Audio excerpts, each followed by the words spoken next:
हमारे साथ डॉक्टर अजीज खान मौजूद हैं, जाने पहचाने हमारे मेहमान हैं और समाजवादी पार्टी से भी रहे हैं। यूपी से इस तरह की आवाजें भी कई बार बुलंद होती रही हैं कि जो आबादी की बात है उससे इनकार नहीं है, लेकिन टाइमिंग पर लगातार सवाल उठाए जा रहे हैं।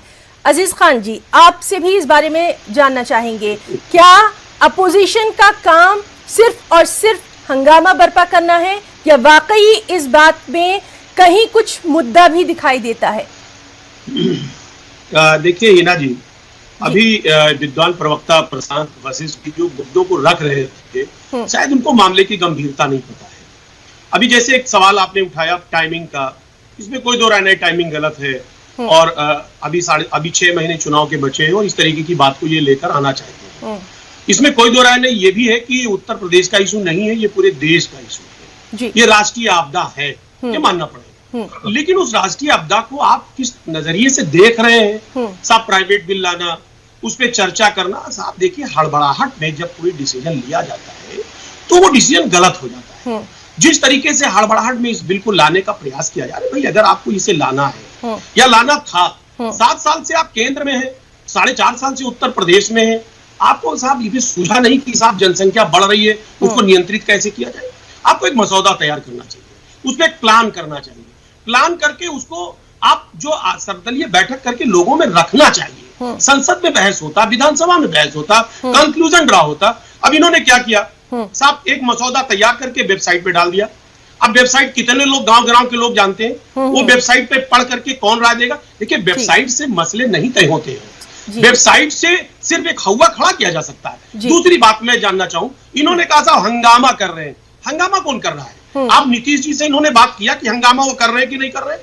आखिर नीतीश जी इसका विरोध क्यों कर रहे हैं? कभी इन्होंने जानने की कोशिश की? दूसरी बात, बीएचपी के कार्यकारी अध्यक्ष आलोक कुमार जी ने इस पर विरोध क्यों किया? कभी बीजेपी के लोगों ने जानने की कोशिश की या नहीं जानने की कोशिश की? सिर्फ विपक्ष पे आरोप लगाना ये बड़ा काम है। क्यों? वजह यह है कि आज जिस तरीके से 2 चाइल्ड पॉलिसी और 1 चाइल्ड, अभी इन्होंने चाइना का जिक्र किया, चाइना में 1 चाइल्ड पॉलिसी आया और 1 चाइल्ड पॉलिसी पूरी तरह से फेल हो गया। उन्होंने 2 चाइल्ड पॉलिसी लागू किया और वो भी फेल हो गया। क्यों फेल हो गया? क्योंकि वहां एंगेस्टर की कमी हो गई, वहां रेशियो लड़कियों का और लड़कों का रेशियो पूरी तरह से बिगड़ गया। क्यों बिगड़ गया? क्योंकि हर शख्स चाहता था मुझे लड़का पैदा हो यानी बच्चा हो, और उसमें कहीं ना कहीं बिल्कुल यही बात जो है एमआईएम सदर असदुद्दीन ओवैसी ने भी कही है कि बूढ़ों का मुल्क ना बन जाए हमारा मुल्क। देखिए मैं बता रहा था, एक तरफ तो माननीय मोदी जी सीना ठोक ठोक के विदेशों में जाते हैं, कह रहे हैं साहब ह्यूमन रिसोर्स हमारा एसेट है और हम यंग नेशन है, 67% आबादी हमारी 35 साल से कम के लोग हैं, और एक दूसरी तरफ आप कह रहे हैं कि वही आबादी वही जनसंख्या मेरे लिए अभिशाप है। ये बहुत दुखद है, क्योंकि 2 पहलू से आप सोच रहे हैं। एक तरफ ये बात कह रहे हैं, दूसरी बात अभी मैं जरा कानूनी पहलू पे जाना चाहूंगा कि यही केंद्र सरकार है, इन्होंने सनी उपाध्याय के केस में आप देखिए पिछले साल सुप्रीम कोर्ट में इन्होंने बाकायदे एफिडेविट दिया था कि हमें जनसंख्या नियंत्रण करना है, लेकिन उसका यह बेहतर तरीका नहीं है कि इसका कोई कानून पारित किया जाए, बल्कि बेहतर रास्ता यह होगा कि लोगों को शिक्षित किया जाए। मैं एक आंकड़ा देना चाहूंगा हिना जी, बड़ा इंपॉर्टेंट आंकड़ा है कि कहीं ना कहीं इनका जो मंशा है और ये कहना चाह रहे हैं, हालांकि ये कह नहीं पा रहे कि मुस्लिम कम्युनिटी में बच्चे ज्यादा पैदा होते हैं और गैर मुस्लिम में कम पैदा होते हैं। कहीं ना कहीं विचारधारा है, उस विचारधारा का आज कॉन्सेप्ट में प्रशांत वशिष्ठ जी का क्लियर कर देना चाहता हूं कि एक आंकड़ा देना चाहूंगा कि केरला, जहां पर आप देखें कि लिटरेसी रेट जो है, यानी इलिटरेट जो महिलाएं हैं वो 0.7% है जी, इलिटरेट महिलाएं, वहां पर टीएफआर जो है 1.7 है।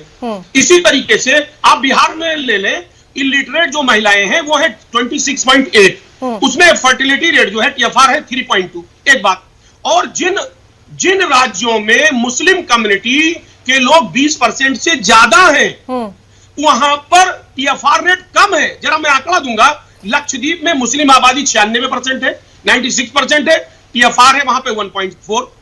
जम्मू एंड कश्मीर में 68% अजीज खान जी, आपकी बात हम प्रशांत जी तक पहुंचाते हैं। अजीज खान जी, फिर से हिंदू मुस्लिम वाली बात आ गई है, इसी पर ज्यादा तवज्जो क्यों दी जा रही है?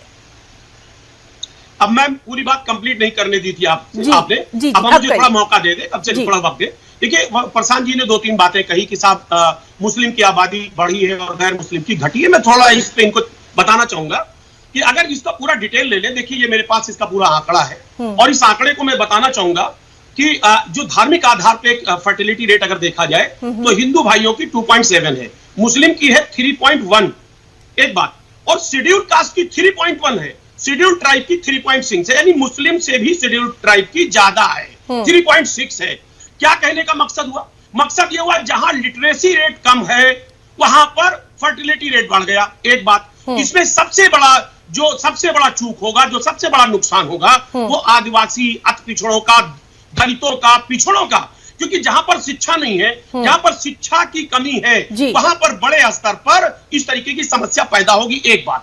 दूसरी बात, मैं बात कर रहा था आपसे साउथ इंडिया की बात कर रहा था कि जहां पर मुस्लिम कम्युनिटी 20% से ज्यादा जहां पर आबादी है, वहां पर हम ये बताना चाह रहे हैं कि जो हमारा नेशनल इंडेक्स है फर्टिलिटी का वो 1.8, उससे भी कम आबादी है।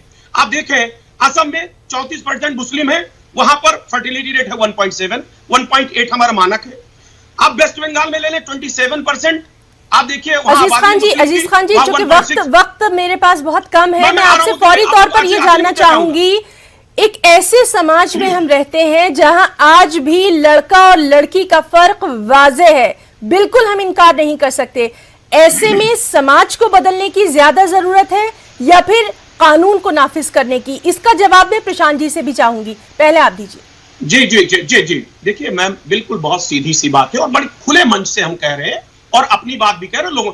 देखिए, जब तक आप एजुकेशन को बढ़ावा नहीं देंगे और उसके साथ साथ लोगों को जागरूक नहीं करेंगे, आप किसी भी कानून को चाहे जिस तरीके से आप लागू कर दे, वो कभी कानून लागू नहीं होगा।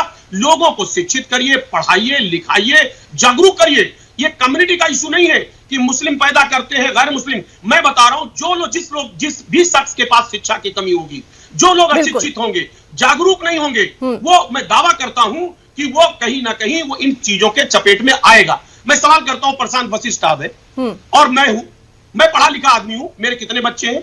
सब प्रशांत वशिष्ठ जी बताएं, उनके पास कितने बच्चे हैं? सवाल जो शिक्षित वर्ग है वो आगे और पीछे सोच करके काम करता है जी, यानी कहीं ना कहीं शऊर बेदारी की अभी भी जरूरत है। अजीज खान साहब, सियासत के चश्मे से देखना ही गलत है, क्या कहेंगे? देखिए हिना जी, मैं पहले थोड़ा आंकड़ा दे दूं, फिर उसके बाद उस मुद्दे पे आता हूं। अभी मेरे विद्वान साथी को ये नहीं जानकारी है कि 2000 में प्रजनन रेट जो था वो 3.2 था इस मुल्क का जी। एजुकेशन बढ़ा, जागरूकता बढ़ी और 2016 का जो आंकड़ा है वो 2.4 हो गया, घट गया। जब जागरूक लोग हो गए, घट गया, फर्टिलिटी रेट घटा, एक बात। दूसरी बात, इन्होंने हिंदू और मुसलमान की बात कही। हिंदू भाइयों का 2001 में फर्टिलिटी रेट था 19.92 और 2011 में घटकर हुआ 16.76, यानी घटा।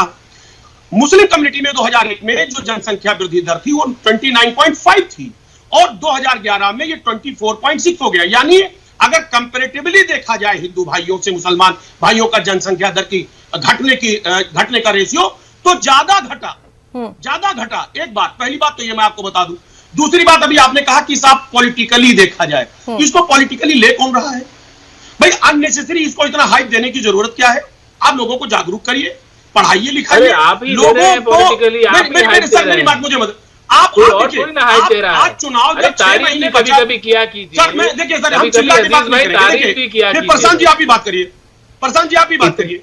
जब एक आदमी बात, आप नोट कर लीजिए, फिर बात करिए। हम बीच में नहीं बोलते, आप जानते हो मैं लंबे साइंस वक्त से काम कर रहा हूं। अजीज जी अपनी बात कहिए। जी हाँ, मैं ये कह रहा था, आप इस बात को समझिए। देखिए, सवाल दो है, हम इसके विरोध में नहीं है जनसंख्या नियंत्रण के कानून लाने के। इस 7 साल पे आपने मसौदा क्यों नहीं तैयार किया? आपने 4.5 साल उत्तर प्रदेश में हो गया, आपने मसौदा क्यों तैयार नहीं किया? आप इस पे बहस करते, सर्वदलीय बैठक बुलाते, चर्चा होता। कोई अगर आप जल्दबाजी में डिसीजन लेंगे, देखिए राजस्थान का वाकया सुनिए। वसुंधरा राजे सिंधिया ने इसको 2016 में लागू किया मैम, हिना जी, और 2018 में इसी कानून को वापस ले लिया। और उन्होंने वापस ये लिया कि एक खुद उन्होंने कानून पारित करके कि इसमें जो उन्होंने 3 मुद्दे डाले हैं कि नौकरी नहीं देंगे, 4 लोगों से ज्यादा उसमें नाम नहीं लिखा जाएगा राशन कार्ड में। उन्होंने नौकरी के मुद्दे को वापस ले लिया। उन्होंने कहा ये इससे ये कहीं ना कहीं कानून पे असर पड़ता है, शायद जानकारी नहीं है। ये 2018 में कानून वापस लिया उन्होंने। क्यों वापस लिया? हड़बड़ी में कोई भी फैसले अगर आप लेते हैं तो उसमें तमाम दिक्कतें आएंगी। अब आराम से इसको बाकायदे इसका मसौदा तैयार करते, प्लानिंग करते, लोगों से मशवरा करते, जो बेहतर ड्राफ्टिंग होती है वो बेहतर ड्राफ्ट आप करते। वो आपने किया नहीं। माइलेज लेने के लिए, पॉलिटिकल माइलेज लेने के लिए कहीं ना कहीं आपने जल्दबाजी में यह कदम उठाने का प्रयास किया, जो कि दुखद है।